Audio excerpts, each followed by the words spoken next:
Hello, everyone. I come to you as a friend, as a brother.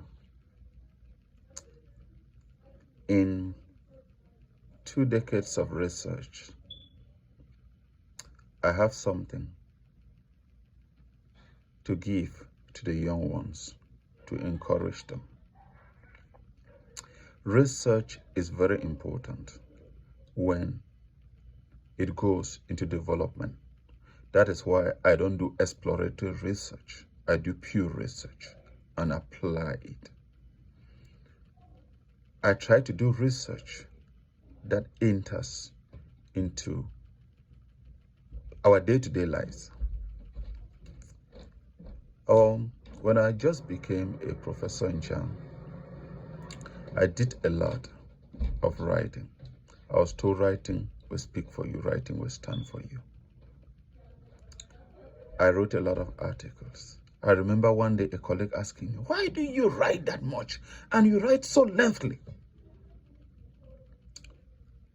The last 4 years, I've been locked up in the room due to COVID. And I've instead done more writing than before. Written a couple of books, translated them into different languages, and shared it with people. Proud my books could be able to give me an income.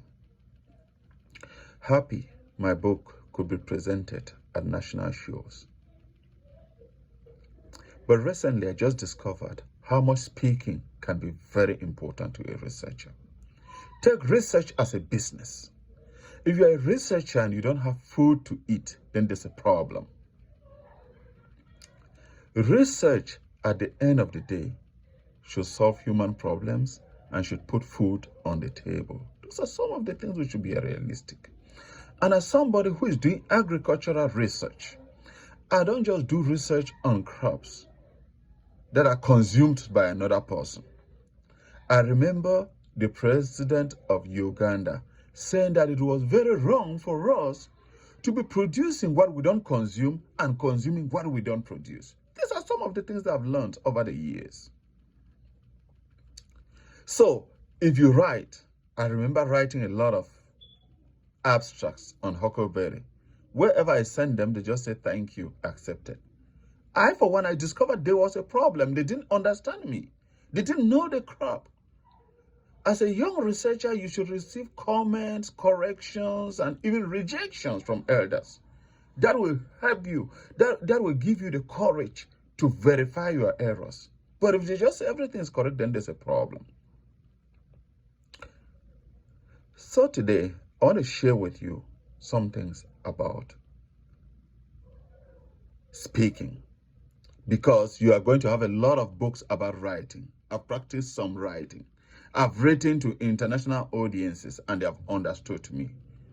We have shared. I've done oral presentations in international conferences. But what I think my colleagues back home lack a lot is speaking. Apart from 1 or 2 times that you come to defend your thesis, people don't communicate in such a way that they can sell themselves and sell the research they have conducted for a couple of years. And that annoys me. When I look at a presenter from Harvard, in 5 minutes, he sells his ideas. It doesn't mean that his research was better at times. It doesn't mean that he spent more time. It doesn't mean that he read more books, but it's just that he communicates better. And the more we learn how to speak, the more our research will have an impact. I was particularly moved to see my student present at an international meeting. And I want more of them to present in those places. I want more to impact more friends through the speaking gift. Today, let me bring to you the formula Open Up. If you want to be a presenter, when you want to be a public speaker, when you want to sell your idea, remember, open up. The presenter should be organized. You should be organized. You don't know how much soft skills can be important unless you have a PhD and you don't have food to eat. But those who don't have ordinary level, they are putting food on their table.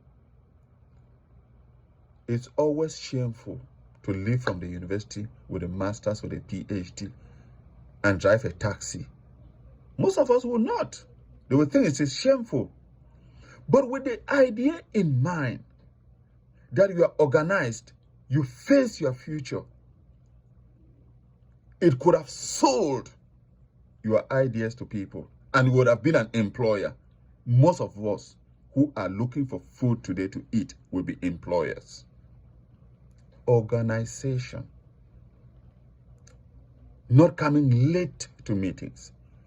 Dressing properly.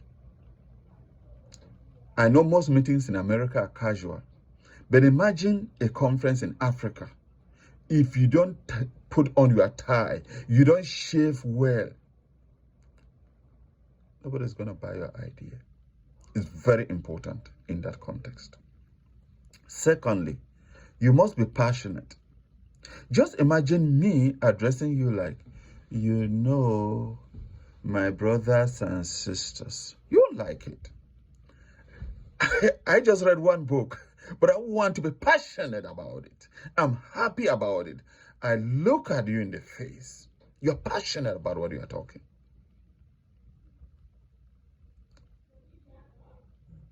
O for organized. P for passionate. E for engaged. You must engage your audience. And the last letter, N, you must sound natural. Just imagine that I'm speaking to my brother in Africa and I start using big grammar. English, for most people, can be second, third, fourth language. Because I was born to speak Limbo, I learned English at the age of 5, 6. I started learning French at the age of 10, 11. I went forward to use French as my technical language for more than 20 years. So what's English to me? If you speak big terms, it will not be natural. I may not get connected. You must sound very natural so that the people will hear you, the people will get you, because that's the end of communication. When George Bush was campaigning for presidency, one of the first things he will always tell people is that he asks his wife for advice. And he said, honey, be yourself. Don't be another person. Be natural. Even in writing, try to be natural. Be yourself. Selling your skills, speaking can play a very big role. I know a lot of people who are very good, but they are just too shy to effort. So they need to open up. And that's why we talk of you. You have to understand your audience, who you are speaking to. I remember engaging in international conferences. When I go back, nobody writes me back. No communication, no networking. They didn't get me. After a couple of years, I understood how the Western world feels, what they read, what interests them. And everywhere I go now, I get people who write me back. When I talk for 2 minutes, people react. People say they are blessed because I understand my audience. P, which should be one of the most important things I want to bring to you today. Practice. In business environments, the first 30 seconds is just very important. First 30 seconds. Let me shock you today. I knew a family in Cameroon between 1994, 95, and 96. We never met physically. I called them this year, engaged with them. There were about 4 people in the family I knew. Almost everybody has not changed from what I thought. Because at the age of 6, your brain is already formed. So if I knew them between the ages of 17 and 12, it means their brains were already formed. Their expressions were already there. They can go to school, they can deliver children, but the basics were already there, and nothing much has changed. So if you go out to sell your ideas, practice. After 5-10 years, somebody will say, I'm looking for that presenter who said this, who did this. The first time I learned about practicing my speech was in a Bible school. They said, as a good pastor, try to look at preaching as a business. If you have to preach on Sunday, read about the passage on Monday, Tuesday, Wednesday. Look at concordance, research, look online. But what else? You have to preach to yourself. Preach to yourself on Friday and Saturday. You have to sit outside and preach that message. You know, at times I looked at it to be very abnormal. My pastor will preach 3 messages on a Sunday for the same number of minutes. That's somebody who has practiced. You cannot just say people should get you when you are so disorganized. When you are organized, as the first thing, practice it. This is not a teaching, this is not a presentation, but I will tell my audience, please practice. Then there are some few things that I didn't know much about it, but I know that it will make your practice, it will make your speaking, it will boost your speaking. When you speak, quote people who mean something in life. Quote John F. Kennedy, Jimmy Carter,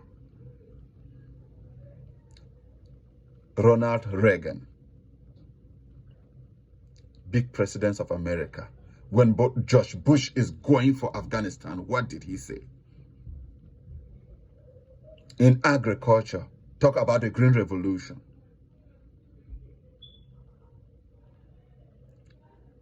Quote people who matter. Mother Teresa. Give statistics. 90% of students don't go to the library.